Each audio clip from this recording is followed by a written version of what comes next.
Good morning.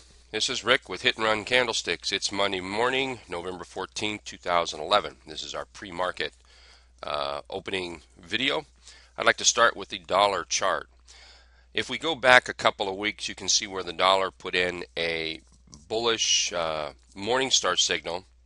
We rallied up and then we pulled back, profit taking on this pullback. This is a bullish flag.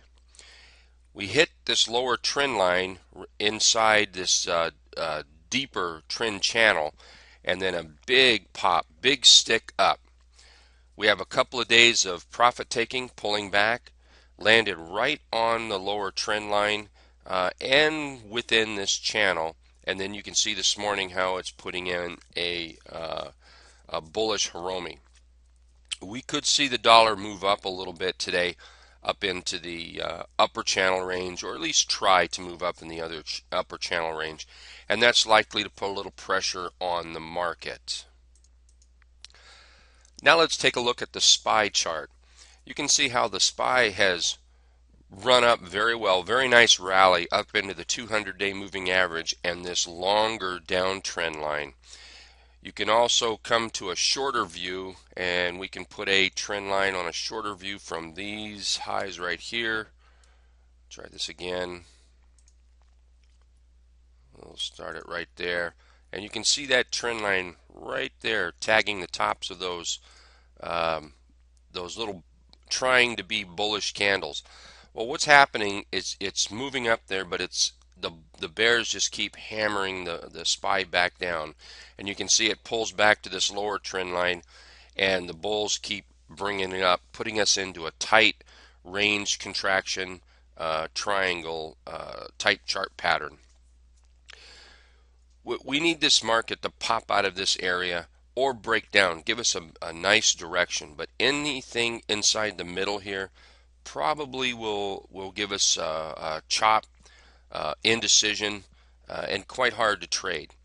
So, and with the dollar, looking at the previous chart, with the dollar moving up, we're likely to see a little bit of a pushback in the market, and that'll be shown here on the SPY chart. Maybe back down to the T line today, test the tops of these two candles back here in the latter part of last week. Possibly back to the lower trend line today, but that would be an awful big that'd be an awful big move down to that lower trend line today. So we want to trade cautiously bullish in this area. Anything below this lower trend line, we certainly want to be bearish. Looking at the IWM chart, you can see the same thing that we saw on the SPY chart, where we've got this trend line, short-term trend line moving down, where we have a top, a lower top, and a lower top. We've got a higher high and a higher high. It's just pushing in this tight range contraction triangle. But here we're not quite up in our channel yet. We're still below our channel line. That's this long blue line on the bottom here. So this gives me a little bit of concern. And again, with the dollar moving up, that's going to push this IWM chart down a little bit. We start breaking below these lows, it's possible we get a little bearish right here. But until we break those, we'll stay cautiously bullish. We break out of this short-term trend line, we'll become bullish. We need to get back up into this channel. We need to break the 200-day moving average and take out these tops to get over that cautiously bullish scenario there. So with that, I'd like to say good morning again to everybody. Thanks for watching the video, and I hope to see you in the trading room. Thank you.